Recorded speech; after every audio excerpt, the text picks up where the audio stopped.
आ गए ना सब लोग? बाहर तो नहीं ना? आज थोड़ा सा आप लोगों को मेहनत ज़्यादा करनी पड़ी कि आज साइड वगैरह कुछ थोड़ा सा मेहनत लोग कर ले। क्या हुआ? मतलब बोल के हम लिखवा देंगे। हाँ वैसे लिखते हो तब ठीक। हमें लगा देख करके लिखते थे। आज बोल करके लिख। जहाँ पे जो जैसे छूट जा रहा है तब पूछ। ठीक है। क्योंकि जिससे हमें स्लाइड बनानी थी नोट्स हमारी यहीं रह गई उस दिन जब आए थे क्लास में थे। क्या पढ़ाए थे हम? कहाँ तक हो गया था? बजट लाइन हो गया था।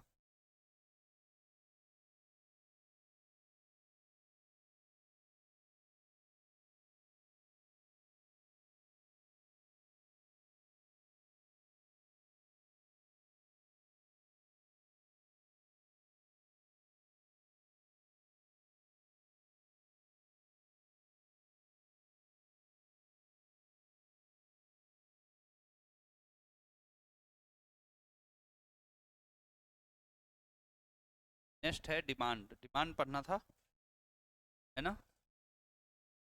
हेडिंग डालिएगा डिमांड।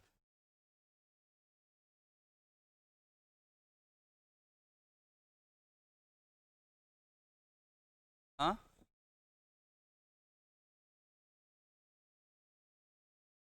क्या हो जाता है?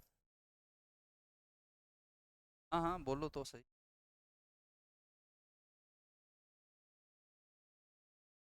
क्या बता रहे थे? नहीं बताए हो? हाँ कुछ बोल रहे हैं क्या? अच्छा ये डिमांड होती है। बिल्कुल।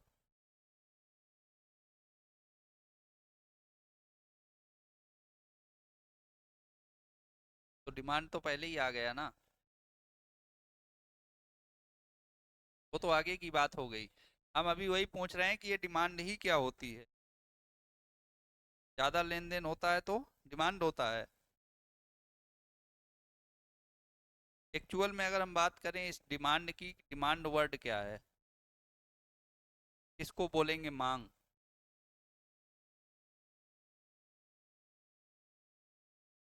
बिल्कुल। विलिंगनेस। और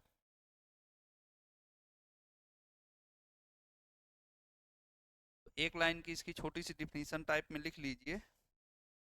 इट इज अ डिजायर और willingness of a good. It is अ। लिख पा रहे हो ना? नहीं लिख पाना तो बोल देना, हम लिख। कंजूसी नहीं करेंगे आज, ठीक है? इट इज अ डिजायर और willingness of a good. Good.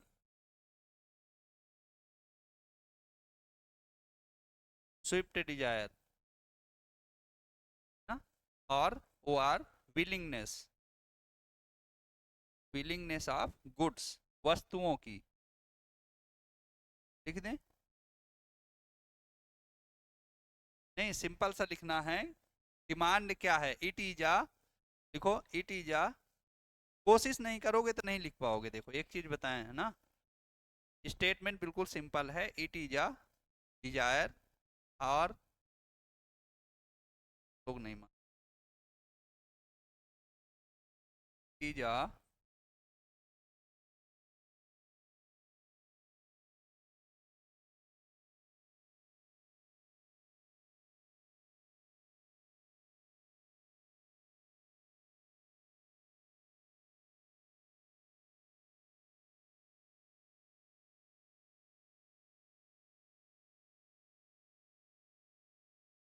ये लिखना है। इट इज आ डिजायर और willingness of a known as demand. ठीक है। अब इसके बाद बात करेंगे कि डिमांड कितने प्रकार की होती है। तो दो प्रकार की होती है। कितने प्रकार की होती है? एक ऑटोनॉमस होती है और एक ड्राइव्ड होती है। ऑटोनॉमस मतलब कि उसकी खुद की मांग होती है, किसी अदर फैक्टर से वो इफेक्टेड नहीं होगी। ड्राइव्ड क्या होगा? कि किसी अदर वस्तु के डिमांड से उसकी डिमांड बढ़ रही होगी या अदर फैक्टर्स उस पर वर्क कर रहा होगा। तो लिखिएगा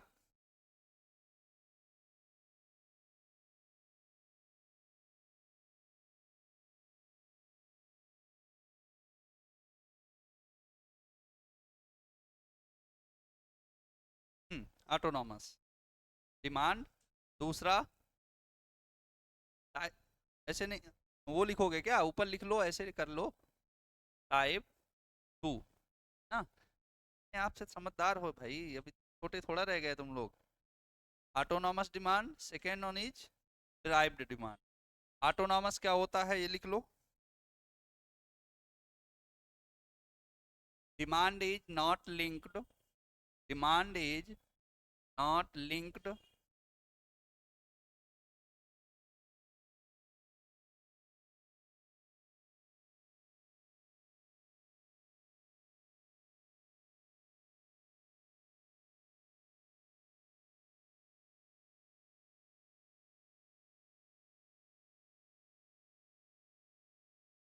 demand is not linked to other goods है। ये भाई बताओगे नहीं तो हमको तो समझ में नहीं आएगा कुछ। अब ठीक है, इसमें कुछ समझ में नहीं।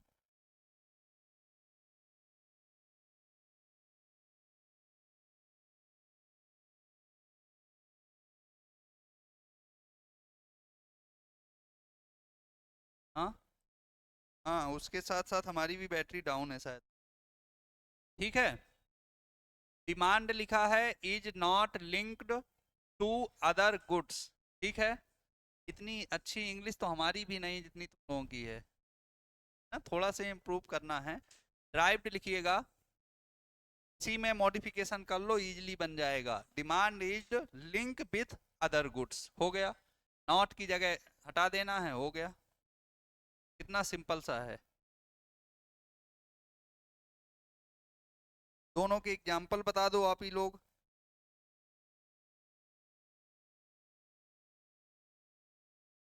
दोनों का एग्जाम्पल बता दो। ऑटोनॉमस का क्या होगा एग्जाम्पल?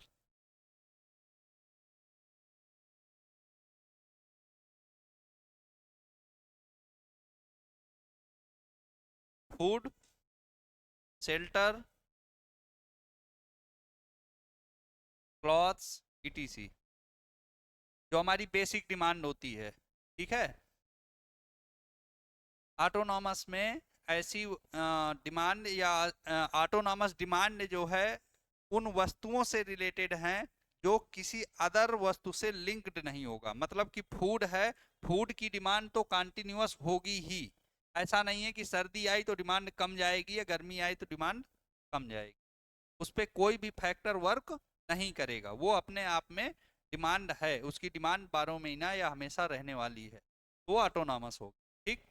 ड्राइव्ड में क्या होगा कि किसी अदर फैक्टर की वजह से एक वस्तु की डिमांड इंक्रीज हो सकती है या डिक्रीज हो सकती है।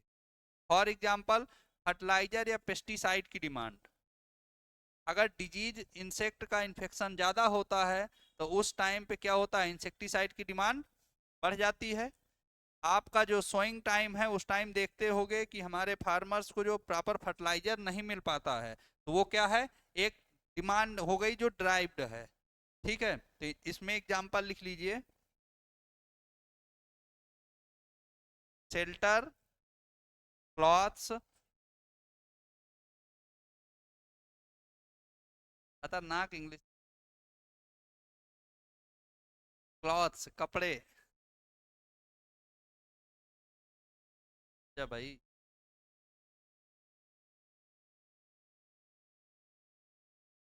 ठीक है। नेक्स्ट लिखना है ड्राइव्ड डिमांड। ड्राइव्ड का एग्जांपल लिख लीजिए, fertiliser comma insecticide related to agriculture, fertiliser comma insecticide related to agriculture या लिंक विथ एग्रीकल्चर। ठीक है, नेक्स्ट लिख लीजिए लॉ ऑफ डिमांड क्या होता है। Law of demand,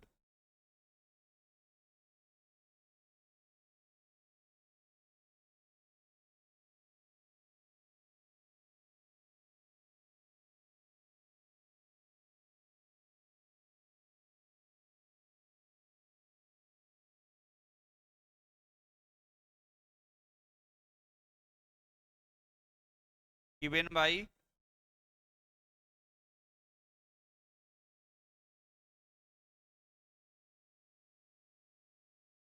by Marshall. Law of demand किसने दिया था? मार्शल ने। क्या होता है लिखिए लॉ ऑफ डिमांड में।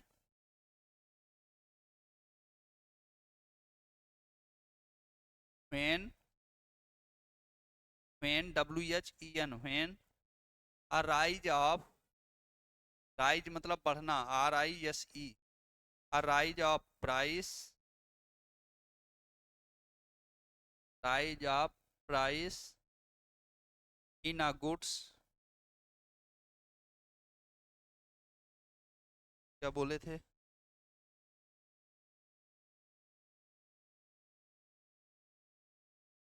पूरा स्टार्टिंग से बोलना है।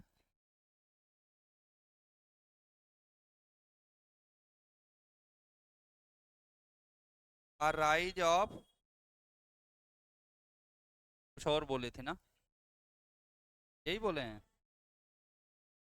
हाँ, when a rise of price in a goods, then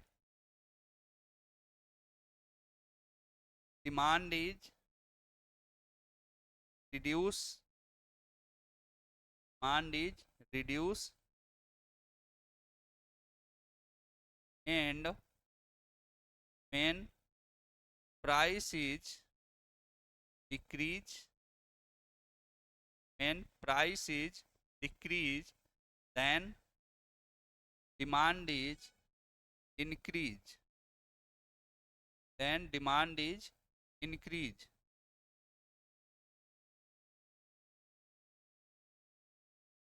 सीधा है कि प्राइस क्या हो रहा है, अगर ये क्या कह रहा है,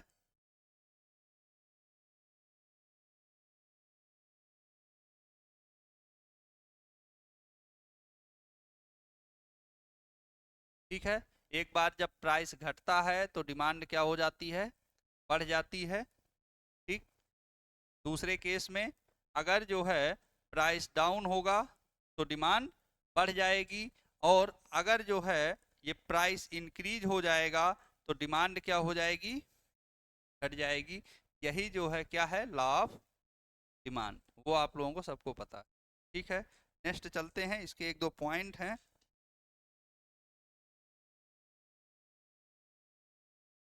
हाँ, इसमें लिख दीजिए एक पॉइंट, इनवर्स रिलेशनशिप बिटवीन, इस रिलेशनशिप को इनवर्स रिलेशन बोलते हैं, ठीक है। एक दूसरे का opposite, inverse relation between price and demand.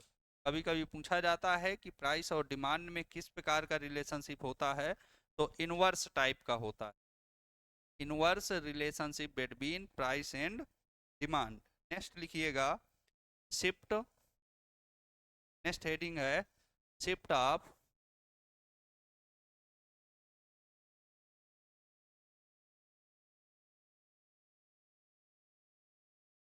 Relationship between price and demand. क्या होता है, इनवर्स टाइप का। हो गया? क्या लिख रहे थे? शिफ्ट,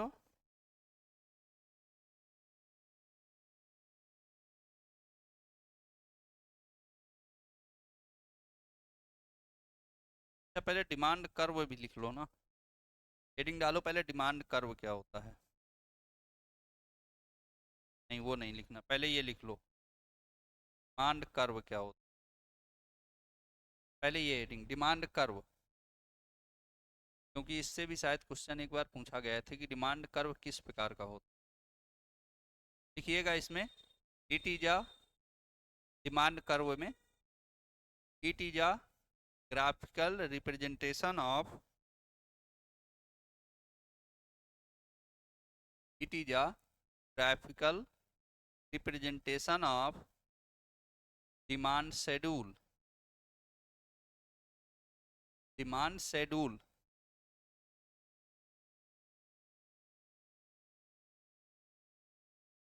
डिमांड की जो सूची होती है, शेड्यूल जो होता है। हाँ, हो गया। समझ में नहीं आ रहा क्या बोल रहे हैं, दोबारा बोलना है, ठीक है। It is a graphical representation of demand schedule. हाँ, ये लिखा है, हो गया। नेक्स्ट लिखना है पॉइंट बना करके, demand curve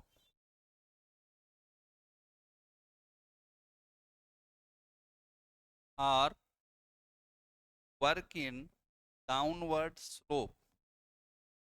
demand curve work in downward slope, downward slope के रूप में कार्य करता है। ठीक है, ये कभी एक बार पूछा गया है 2022 में ऐसे कुछ, 22 में। ठीक है, डाउनवर्ड स्लोप में हमेशा होता है, अगर उसका ऐसे वो बनाए तो ऐसे आ जाएगा, एक साइड प्राइस होगा और एक साइड डिमांड होगी, कि एक इंक्रीज होगा तो दूसरा जो है डिक्रीज होगा। इनवर्स रिलेशन होता है, ये आप लोगों को पता चल गया है।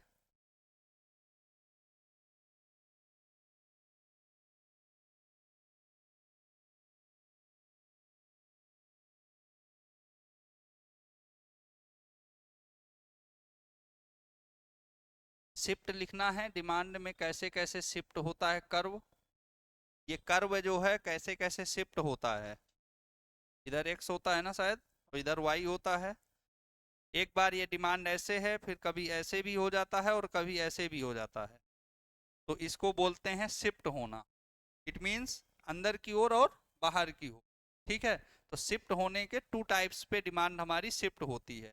एक बार शिफ्ट कैसे होगी कि जब हमारे किसी भी चीज़ की, जैसे हम सर्दियों की बात करेंगे, सर्दियों के टाइम चाय और कॉफ़ी की डिमांड क्या होती है, बढ़ जाती है, तो हमारा जो डिमांड का कर्व है वो क्या हो जाएगा, बाहर की ओर आउटसाइड को शिफ्ट हो जाएगा। बट कुछ सीजन में जैसे गर्मियों की बात करें, वहां पर जो है चाय और कॉफी की डिमांड कम हो जाती है, तो इन साइड को हो, तो ये शिफ्ट होना है। ठीक है, तो इतना ही समझ लो इसको, नहीं तो फिर लिखोगे तो पॉइंट बनाओगे वो ज़्यादा हो जाए। ठीक है, अब इम्पॉर्टेंट पार्ट है जो पूछा जाता है, वो लिखते हैं इलास्टिसिटी। ठीक है, तो हेडिंग लिखिएगा इलास्टिसिटी ऑफ डिमांड, ये इंपॉर्टेंट पार्ट है।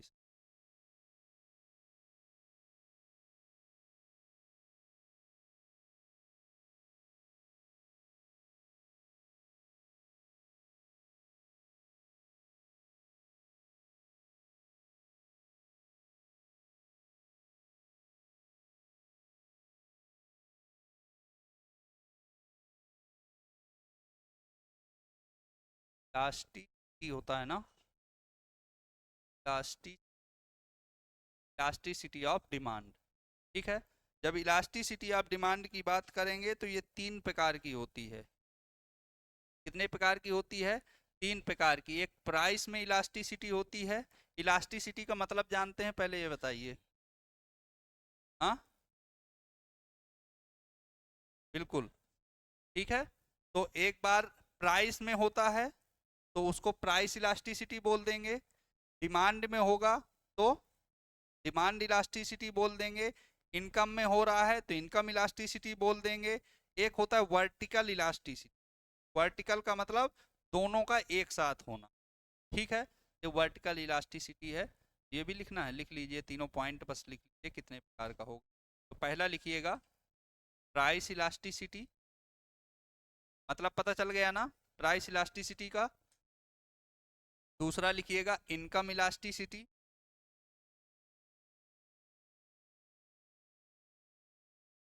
तीसरा लिखिएगा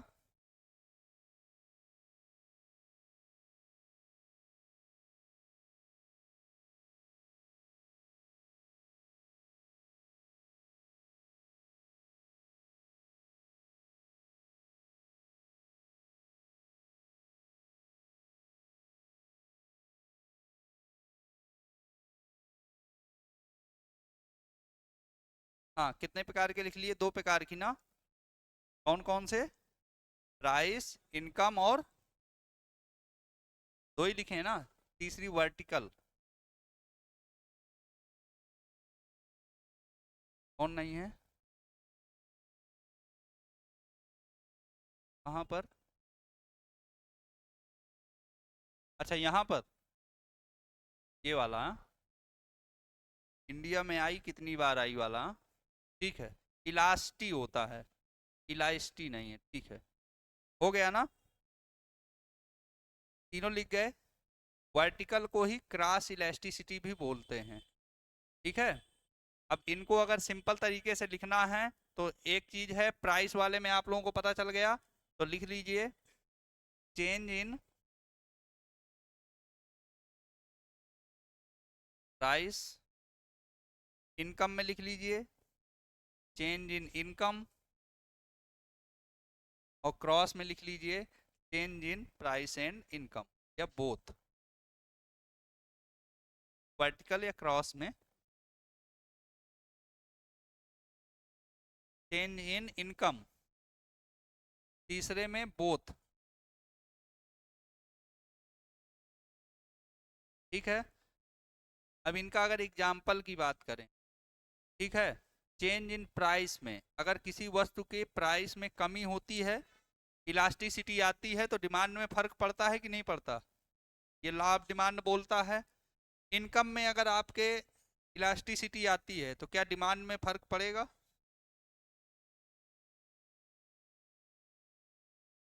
इनकम में अगर, जब इनकम बढ़ेगी तब डिमांड क्या होगी, बढ़ जाएगी, और आपकी इनकम कम है तो होता है ना लग्जरी लाइफ, सॉरी लग्जरियस जो गुड्स हैं हमारे, उनके केस में इनकम इलास्टिसिटी बहुत ज़्यादा यूज होती है, ठीक है। नेक्स्ट है हमारी क्रॉस की, तो दोनों के चेंजेज होने पे क्या इफेक्ट पड़ता है उस चीज। नेक्स्ट लिखेंगे degree of elasticity, degree of elasticity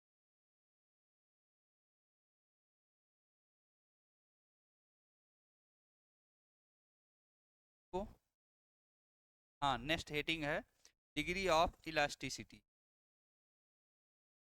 vertical या क्रॉस जो है एक ही है, जैसे ए, एक वस्तु है हमारी ये, दूसरी वस्तु है ये, दोनों अगर हमारी एक साथ चेंज हो रही हैं तब हमारा होगा वर्टिकल इलास्टिसिटी, ठीक है। नेक्स्ट लिखिएगा डिग्री ऑफ इलास्टिसिटी। डिग्री का मतलब है कि इलास्टिसिटी हो रही है, बस कितनी मात्रा में हो रही है, ठीक है। जब अधिक मात्रा में हो या थोड़ी कम मात्रा में हो, इस प्रकार से 5 प्रकार से डिवाइड किया गया है, और पांचों के जो फार्मूले फार्मूले इट मीन्स वैल्यू है वो पूछी। अक्सर एग्जाम पेपर में देखेंगे तो पूछा जाएगा परफेक्ट इलास्टिसिटी ई बराबर क्या होगा, ऐसे लिखा होगा, और यहाँ पर कुछ वैल्यू लिखी होगी, 0 लिखा होगा, 1 लिखा होगा, ऐसे कर ये आते हैं ज़्यादा, ठीक है। सिंपल सा क्वेश्चन होगा, परफेक्ट इलास्टिसिटी में क्या होता है, इम्परफेक्ट में क्या होता है, तो इनकी वैल्यू जो है ये इम्पॉर्टेंट है, तो ये याद रखना है और ब्रैकेट में लिखते जाना है, एक एक का बताते जाएंगे, ठीक है। तो पहले लिखिएगा परफेक्टली इलास्टिक डिमांड,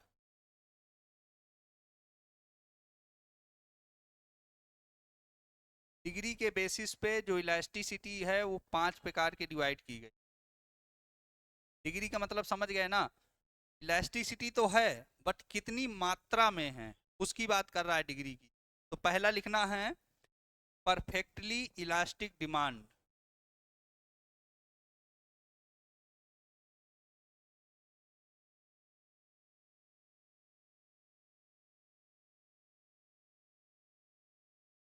जब परफेक्टली इलास्टिक होता है, मतलब इलास्टिसिटी जो है क्या है, पूर्ण रूप से है, तो उस टाइम पे ई की वैल्यू क्या होगी ये मालूम होना चाहिए, तो उस टाइम पे इनफाइनाइट होती है। तो इसमें पहले एक लाइन लिख लीजिए,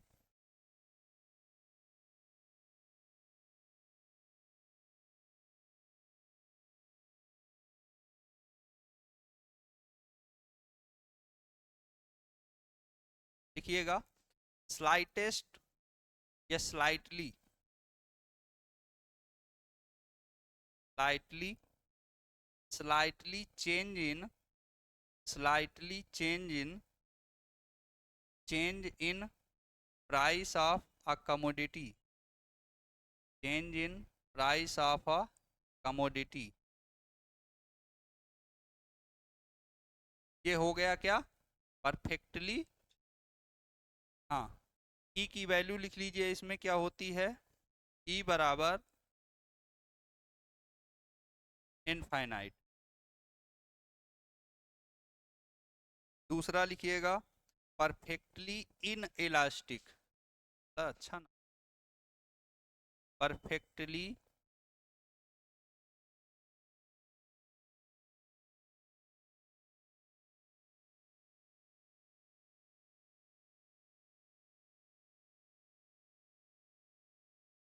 परफेक्टली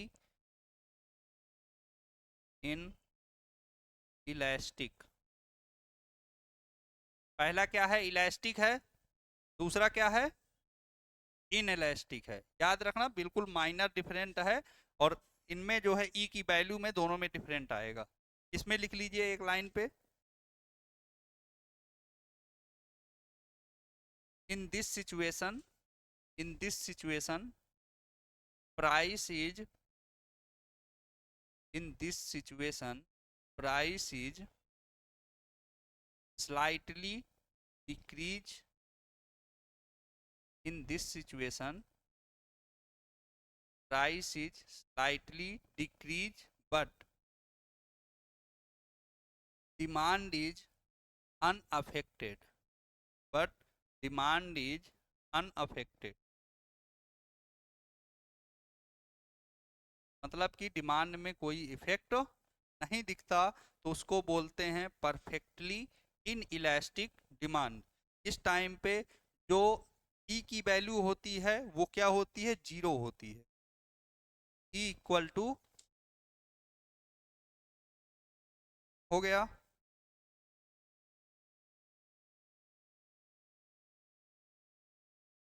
नेक्स्ट लिखिएगा रिलेटिवली इलास्टिक डिमांड। रिलेटिवली, हाँ तीसरा नंबर है।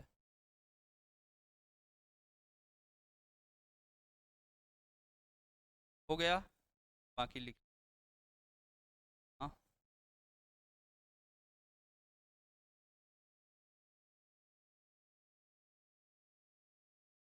दो में नहीं लिखे थे आप, के पहले पहले दूसरे नंबर में लिखे थे, वही लिखना। इसका मतलब यही होता है, सेम चीज को रिपीट करना। हाँ तभी है, इलास्टिक है फिर, इलास्टिक।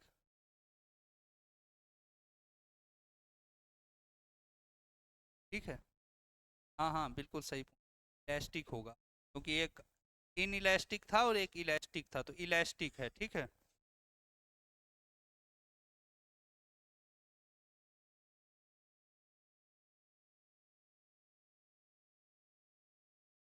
लिखिएगा इसमें small changes in, small changes in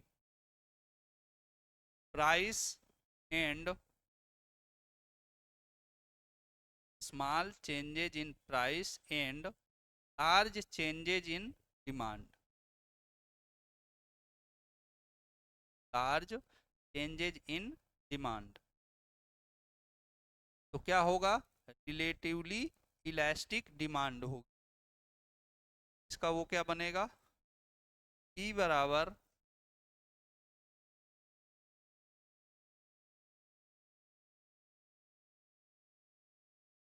more than one.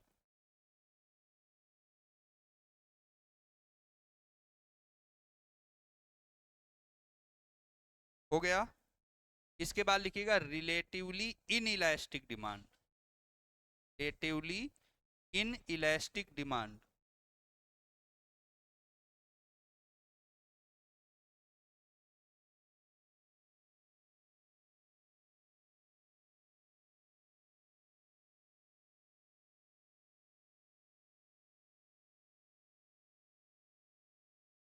In elastic demand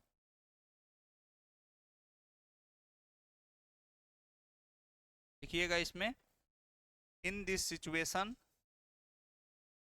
large changes in price, this situation large changes in price and smallest changes in demand, या small change in demand. Large changes in price but small change in demand. इस condition में क्या होगा, E की value less then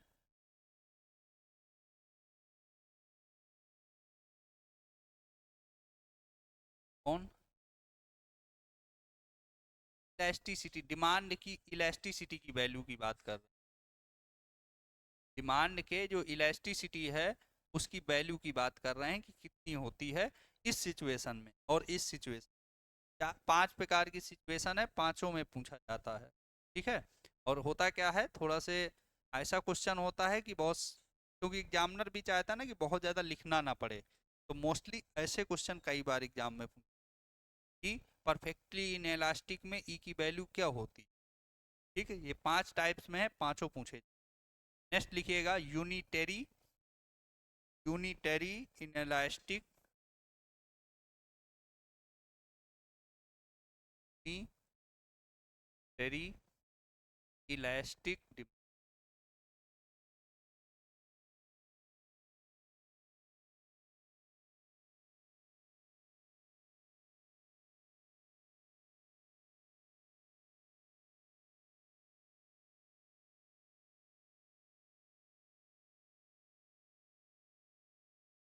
हो गया। इसमें लिखिएगा इन this situation,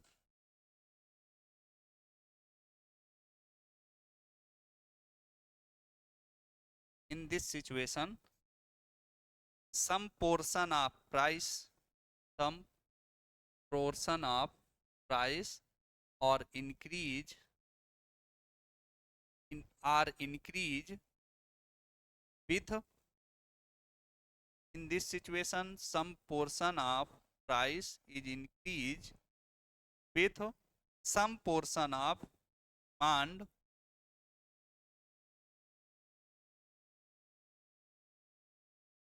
some portion of demand are also change।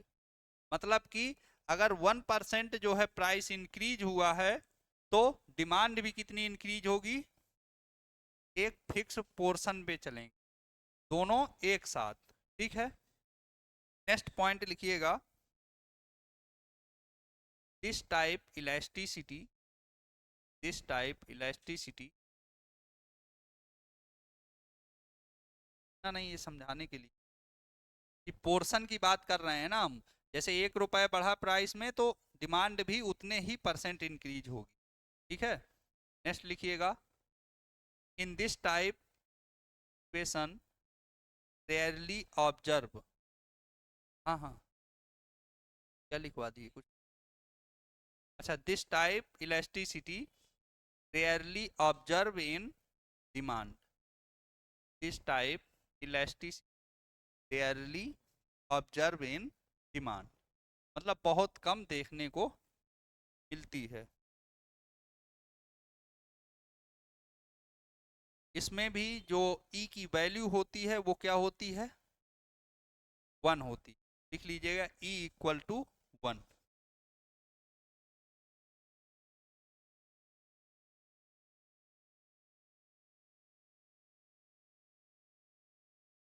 हो गया।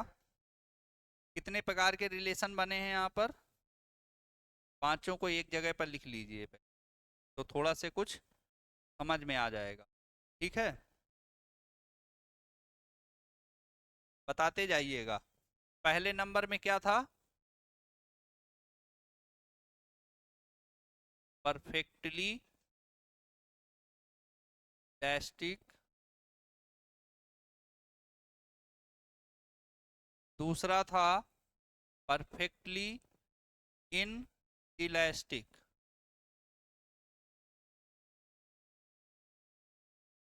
तीसरा था रिलेटिवली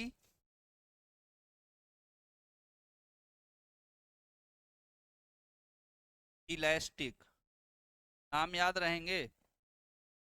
चौथा था रिलेटिवली इन इलास्टिक, पांचवा था यूनिटरी,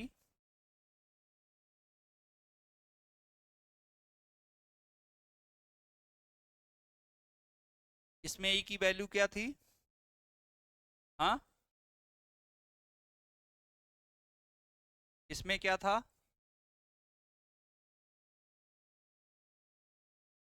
इसमें क्या था,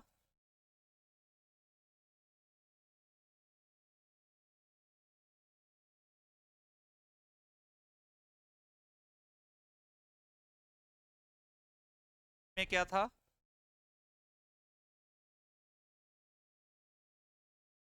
और इसमें क्या है,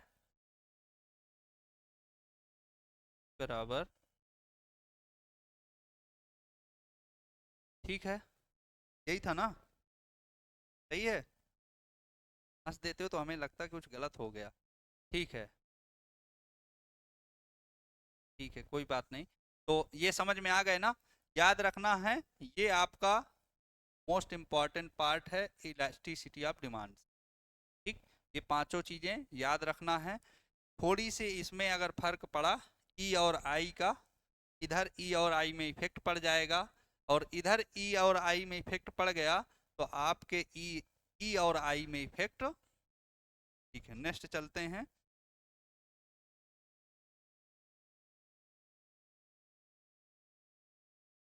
पेन गुड्स वगैरह तो लिखवा दिए थे।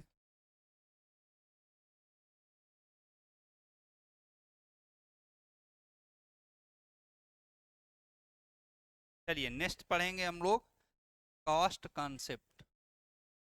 एक मिनट, थमा वाला काम, यूडीसी वाला वो सॉरी यूईटी वाला एग्जाम कब है? 12 से, 12 कौन सी डेट, 12 ही डेट, 12 मतलब मार्च ना, अभी क्या चल रहा है, फरवरी। सिलेबस में क्या क्या है, फाइनेंस है और मार्केटिंग भी है, यूईटी का। पढ़ाई क्या क्या है इकोनॉमिक्स में, मार्केटिंग पढ़ाई है, मार्केटिंग नहीं पढ़ाई तुम, देख लो शायद पढ़ा दिए हों, सच में नहीं पढ़ाई, और नुकसान। हाँ, आज कौन सी डेट हो गई, 20 हो गई, तो लफड़ा हो रहा है लग रहा है ना। हाँ, पेपर के बाद पढ़ा दें, सर जाओ तो।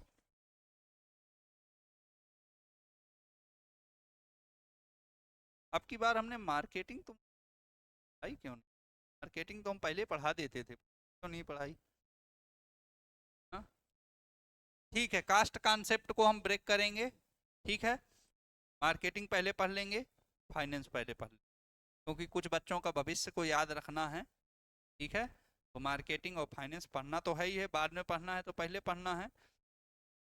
ये जो हमारा प्रोडक्शन इकोनॉमिक्स, सॉरी, जो हमारा माइक्रो इकोनॉमिक्स वाला पार्ट था, तो हम यहीं पे ब्रेक करके आगे पढ़ेंगे कास्ट कॉन्सेप्ट नेक्स्ट, मतलब फाइनेंस और उसके बाद। ठीक है, तो अब हेडिंग डालिएगा मार्केटिंग, कल्चरल मार्केटिंग।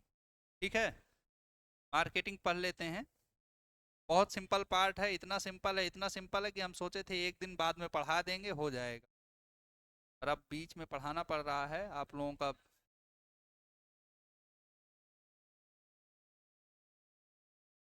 नहीं नहीं, परेशान नहीं हो, पेपर के बाद भी हम आएंगे, ठीक है, हम आते रहेंगे, ऐसी कोई बात नहीं है। तो लिख लीजिए पहले मार्केटिंग, बहुत जल्दी पूरा हो जाएगा। मार्केटिंग इतना अच्छा सब्जेक्ट है, सॉरी इतना क्या बोलते हैं, सस्ता टॉपिक है। हाँ, सस्ता टॉपिक है कि सबको बिना बताए ही आ जाता है। हाँ, क्या, एक लोग बोला करो, नहीं नहीं, इतना मजाक में हमारी बात को मत लिया करो, 90% ही हम मजाक ही करते हैं, ठीक है। तो लिखो मार्केटिंग, एग्रीकल्चरल मार्केटिंग।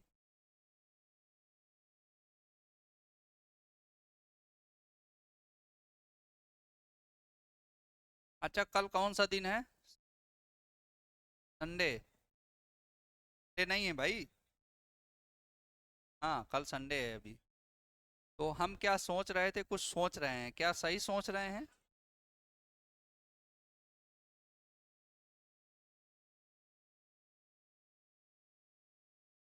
ये लगी है तो फिर अब क्या ही कहना है। अरे नहीं, ज़्यादा पढ़ना नुकसानदायक होता है, तो इतना ज़्यादा नहीं पढ़ेंगे, ठीक है। मार्केटिंग हो जाएगी, परेशान नहीं हो, फाइनेंस भी हो जाएगा। 12 मार्च को है ना, होली में क्लास यहीं लगाएंगे, ठीक है। हाँ हाँ, देखते हैं, अभी प्लान कर रहे हैं इस विषय को। एक दो लड़के, कोई नहीं, इनको हम घर में पढ़ा देंगे, परेशान नहीं, ठीक है। को हम घर में बुला के पढ़ा, देखो। अब थोड़ा से सुन लो हमारी बात को भी, बहुत अच्छी बात है। आप लोग बीएससी किए हो शायद ना, कर रहे हो शायद, तो बीएससी में शायद मार्केटिंग होती थी। हाँ हाँ, वो हमारी प्रॉब्लम है, पढ़े नहीं हो ना, पर होती थी ना। तो आप लोग मार्केटिंग करते भी बहुत अच्छी तरह से हो, तो हमें मालूम होना चाहिए कि मार्केट कितने प्रकार के होते हैं। आप लोगों में ये बताओ, कानपुर कितने लोगों ने घूमा है? किसी ने नहीं घूमा? पेड़ा तक बस, तब तो हो गया। कोई नहीं, छपेड़ा वाली मार्केट भी घुमाएंगे। और मार्केटिंग इतना अच्छा सब्जेक्ट है ना कि पूरा कानपुर घूमने को मिलेगा उसमें, ठीक है। तो हाँ, तो आप लोग ना मार्केटिंग पढ़ने में थोड़ा से हमारा सहयोग दीजिएगा, एग्जाम्पल में कौन कहाँ किस प्रकार की मार्केट में गया है। अगर वो एग्जाम्पल समझ में आ गया तो मार्केटिंग बिल्कुल सिंपल है, बहुत जल्दी समझ। तो हेडिंग डाल लिया आप लोगों ने मार्केटिंग शायद ना, तो लिखिए मार्केटिंग होता क्या है, लिखिए जल्दी से। मार्केटिंग, अच्छा मार्केट भी तो आएगा पहले, मार्केटिंग ना। चलिए पहले मार्केटिंग लिखिए। Marketing is a process, marketing is a process by which goods or services, marketing is a process by which goods or services, sorry और नहीं एंड है, goods and services are exchange, goods and services are exchange between the producer and consumer, change between the producer and consumer with some prices or values, with prices और values। Next लिखिएगा market, market is a derived from Latin word, market is derived from Latin roots या Latin words marketus।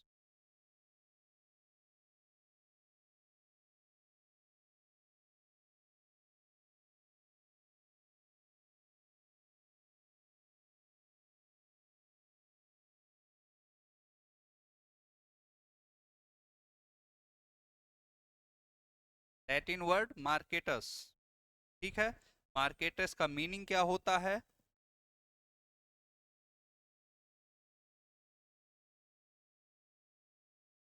Meaning क्या होता है? Place of trade. क्या होता है? Place of trade.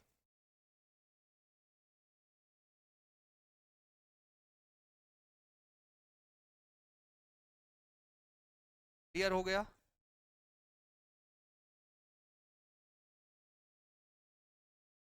Train नहीं भैया, ट्रेड, TRADE। अच्छा, पीछे वाले हैं। अभी हमारे इंस्टीट्यूट में ना वो प्रोग्राम चल रहा था, में एक तबला वादक आए थे, उनने ना बहुत अच्छी ट्रेन चलाई थी, तबला में ही। तो वैसे ही हो जाता है, कभी ट्रेड ट्रेन सब चलता है ना। तो ये हो गया। अब नेक्स्ट लिखिएगा क्लासिफिकेशन ऑफ मार्केट, को कैसे पढ़ा। सोच रहे हैं कि क्लासिफिकेशन वाला जो क्या है वो ना, हाँ वो जो है थोड़ा से बड़ा है, बहुत ज़्यादा, मतलब 9.9, 9 है, 8 है, ऐसे कुछ हैं। मान के चलिए 7 से 8 हमारे क्लासिफिकेशन हैं। इसके अंतर्गत डिफरेंट मार्केट्स हैं, उन मार्केट्स के क्वेश्चन आपसे पूछे जाते हैं। ठीक है, तो एक एक लिख लीजिए, आप लोग बाद में चार्ट बना लीजिए। ठीक है, मतलब कितने बेसिस पे हम लोग मार्केट को क्लासीफाई कर रहे हैं, एक एक लिख लेंगे आप लोग, बाद में एक बड़े से पेज में अपने मन से बना लीजिए। बन जाएगा ना? नहीं बना पाओगे? हाँ भेज देंगे, परेशान क्यों हो। लिखो जल्दी से। Classification of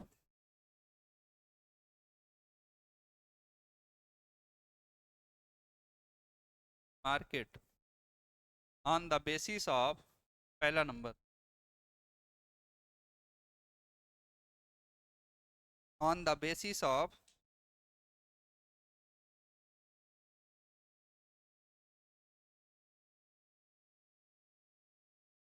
number of commodity, on the basis of number one, on the basis of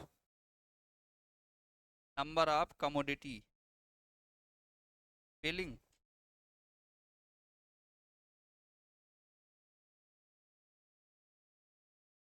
on the basis of commodity number one, इस बेसिस पे मतलब कमोडिटी के नंबर के बेसिस पे मार्केट कितने प्रकार के डिवाइड हुए हैं, तो लिखिएगा नंबर एक जनरल मार्केट, जनरल मार्केट,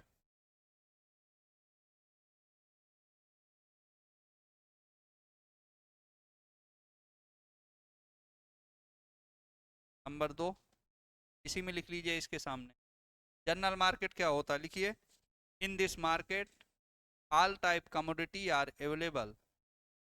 बहुत सिंपल है, देखते जाओ कितनी जल्दी लिख जाए। इस market all types commodity are available, in this market all type commodity are, next लिखिएगा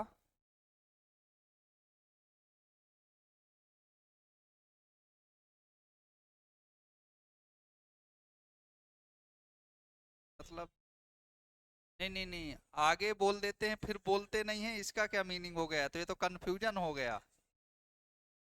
हाँ एक मिनट, एक्चुअली में सुनने दीजिए हमें। हाँ बताओ क्या कह रहे थे।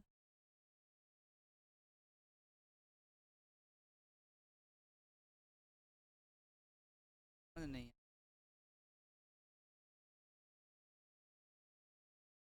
अच्छा दोबारा से रिपीट करना था, ठीक है, तो लिख लीजिए भैया इन दिस टाइप मार्केट। अच्छा एक चीज़ और समझ लो, थोड़ा से ये इंग्लिश है ना, ऐसी चीज़ होती है कहीं पर टाइप लगा दिए कहीं पे नहीं लगाए तो आप लोग कंफ्यूज। हाँ, होता क्या है ना कि फ्लो फ्लो में कुछ भी चला जाता है ना, तो थोड़ा से अपने आप में कोशिश करना है। हमने एक चीज़ बताया कि सेंटेंस अपने उस पे कोशिश करो बनाने का, मीनिंग है समझने का, समझ में एक बार आ गया तो ठीक है, नहीं आया तो दिक्कत है। दिख गया? मन नहीं हो रहा, जाना है घर, मार्केटिंग पढ़ना है पहले फिर जाना। ठीक है, जितनी जल्दी लिख लोगे उतनी जल्दी छुट्टी मिल जाएगी, नहीं तो फिर थोड़ा सा बहुत तेजी बोलते हो तुम, सुनाइए नहीं देता हमको। अच्छा लिखो in this type market all commodity are,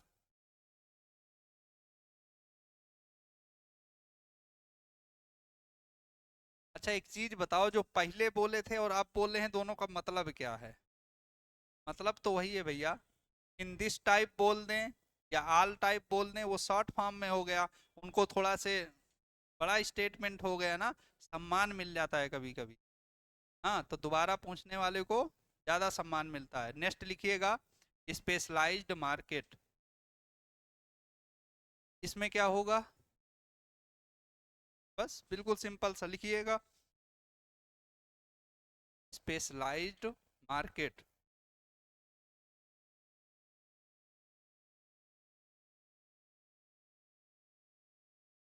specialised market लिखिएगा, इसमें क्या होगा, अब देखो इन दिस टाइप हम बोलेंगे तो वो नहीं लिख लेना है, सीधा सीधा लिखना है स्पेशलाइज्ड कमोडिटी सेल और बाई, हो गया।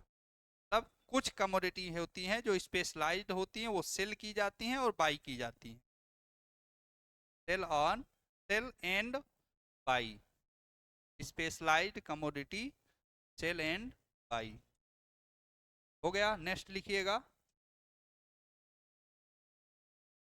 On the basis of, next market का classification, on the basis of area, on the basis of area.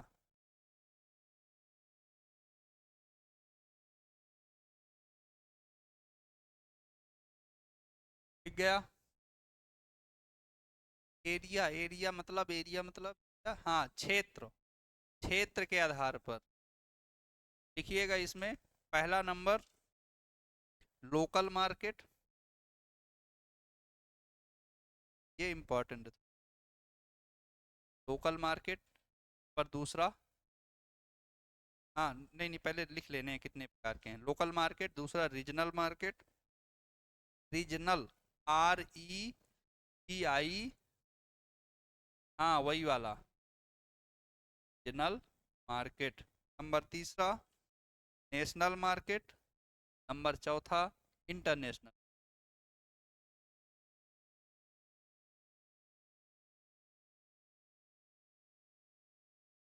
अब लिखिएगा लोकल मार्केट।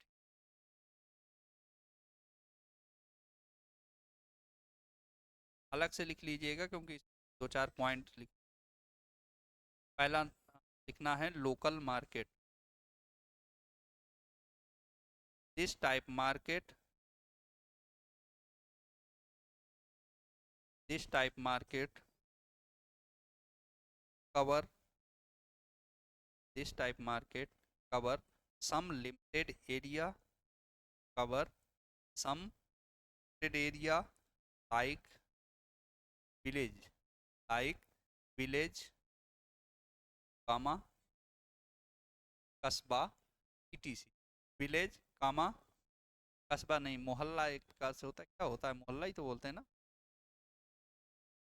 कॉलोनी, मतलब एक बहुत स्मॉल एरिया को कवर कर रहा होगा। ठीक है, लाइक अ विलेज। ठीक, नेक्स्ट लिखिएगा point, this type market based on, this type market based on mostly local area commodity, this type market mostly based on local area commodity, क्या कि छूटा है किसी, this type market mostly based on local area commodity। ठीक है, next point लिखिएगा, mostly cover the, next point mostly cover the perishable,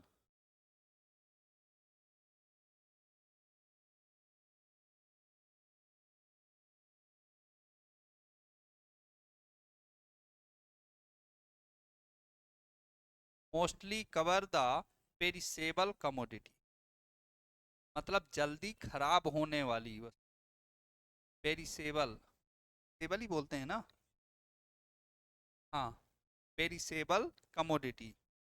next लिखिएगा,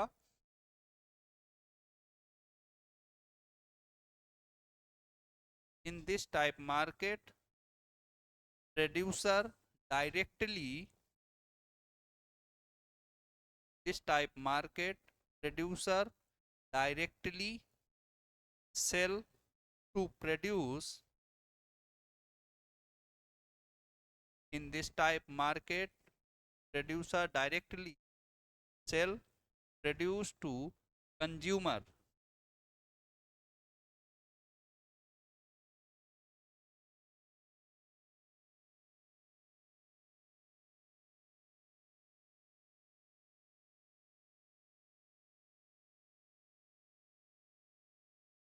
हो गया। नेक्स्ट लिखिएगा,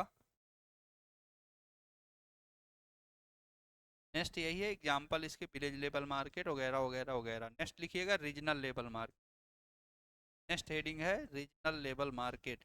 एक बहुत इंपॉर्टेंट चीज़ है, वो अभी बताना है तो जल्दी से लिख लो, याद आ गया तो बता ही देते हैं। Regional market. हाँ भैया, लेबल मार्केट। ठीक है, नेक्स्ट लिखिए, पॉइंट बना के लिखिए। This type market cover 2 or 3 district, 2 or 3 district.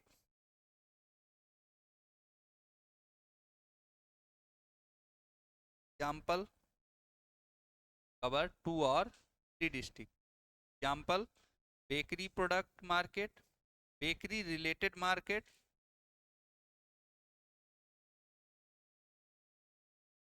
Next milk related produce, etc। मतलब एक दो शहरों में जो है चल सकता है, ऐसे प्रोड्यूस के जो मार्केट होते हैं वो रीजनल में आते हैं। नेक्स्ट लिखिएगा, national level market.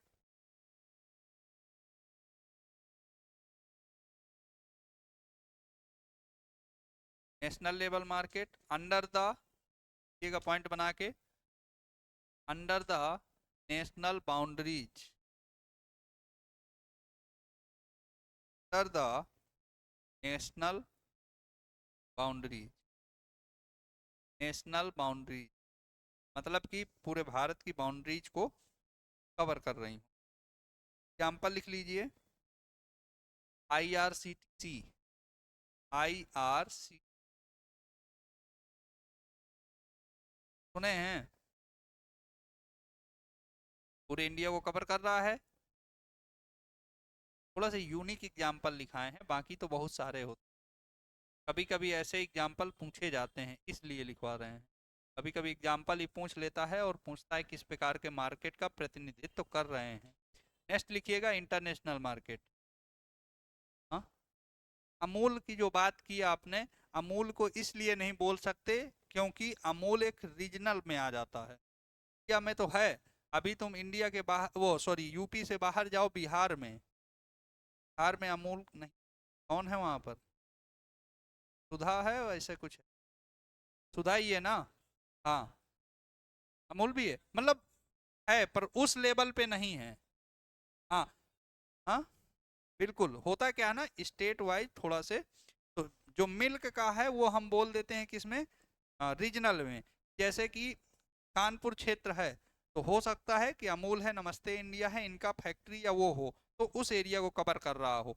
Jhansi side जाएंगे तो कौन सा, कुछ और एक है, ऐसे जो है कई उसमें आ रहे हैं, तो ये रीजनल में आ जाता है मोस्ट। ठीक है, नेक्स्ट लिखिएगा, international market cover the whole world, market cover the whole world. Example का होगा वो आप लोगों को पता है, इंटरनेशनल मार्केट का। बहुत सी कमोडिटी हैं जो इंटरनेशनली ट्रेड होते हैं।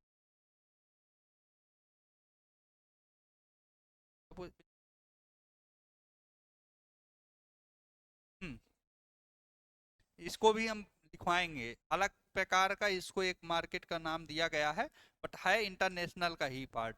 जैसे हम बात करें चाय और कॉफ़ी का, मसालों का, ये भी उसी का है, सोना चांदी का, ये सब क्या है? हाँ, ऑयल का, बिल्कुल। ठीक है, पर होता क्या है कि बहुत से कमोडिटी ऐसी हैं जो डिफरेंट टाइप के मार्केट में आएंगी, तो अभी आगे अलग अलग प्रकार की मार्केट पढ़ेंगे। नेक्स्ट एक चीज लिखना था हमें, सेक्टर्स ऑफ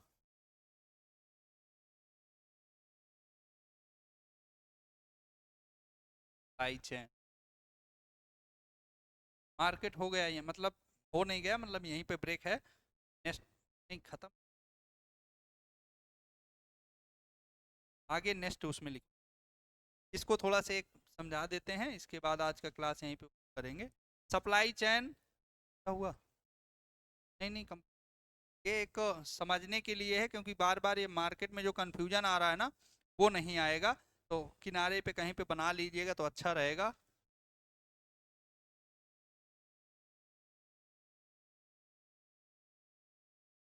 प्रोड्यूसर होगा, देन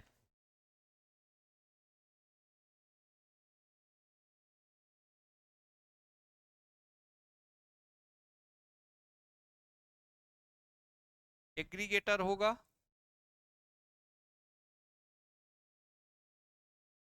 देन ट्रेडर होगा,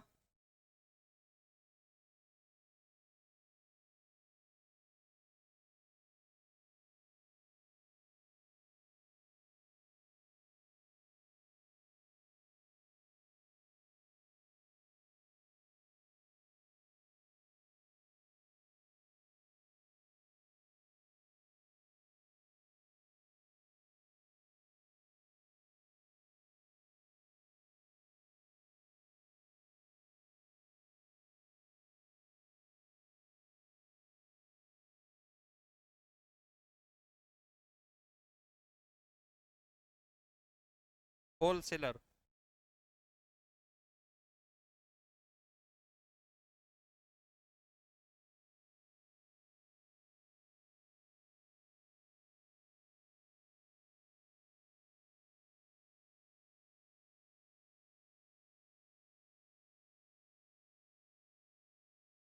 ये हमारा पूरा मार्केट है, ठीक है। अब ये बताओ इसमें से ऐसे कौन से व्यक्ति हैं जिनसे आप परिचित नहीं, से आप नहीं मिले हो, ऐसा कोई व्यक्ति है? ट्रेडर से नहीं मिले हो, और चलिए सबसे मिल लेते हैं, सबसे मिल लेते हैं। प्रोड्यूसर, बिल्कुल। किसान हो सकता है, कोई भी फैक्ट्री है वो हो सकती है जहाँ पर प्रोड्यूस बन रहा है। नेक्स्ट आएगा एग्रीगेटर। मान लो एग्जाम्पल किसान है, ठीक है। किसान ने व्हीट का उत्पादन किया, व्हीट जो लेकर के वो ट्राली में पहुंचा, कहाँ पर? मंडी में। तो मंडी में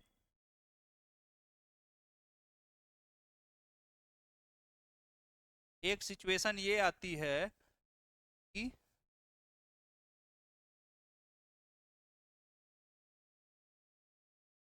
फार्मर डायरेक्ट मंडी में पहुंच जाता है, वहां पर ट्रेडर बैठे होते हैं दुकान रख के, तो उनसे बेच देता है। एक सिचुएशन ये आती है कि गांव में ही बेच देता है, उसको एग्रीगेटर बोल। गांव पे बेचा, वो एग्रीगेटर किसको बेचेगा? ट्रेडर को। तो दो ऑप्शन हो जाते हैं, मतलब दूसरा चैनल बन जाता है। नेक्स्ट, ट्रेडर कहाँ बेचेगा? प्रोसेसर को।